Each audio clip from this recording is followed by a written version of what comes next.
இந்த உலகத்தில் உள்ள எத்தனையோ வித்தியாசமான பில்டிங்கெலாம் நான் வீடியோ எடுத்து போட்டிருக்கேன். ஆனால் இந்த பில்டிங் பார்த்திங்கன்னா பார்ப்பதற்கு மற்ற வீடியோக்களை விட இது ஒரு வித்தியாசமான பில்டிங்காக இருக்கும்.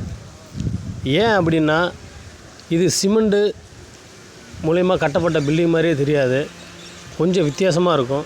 இந்த பில்டிங் எங்கே இருக்குது அப்படின்னு பார்த்தீங்கன்னா சிங்கப்பூரில் இருக்குது.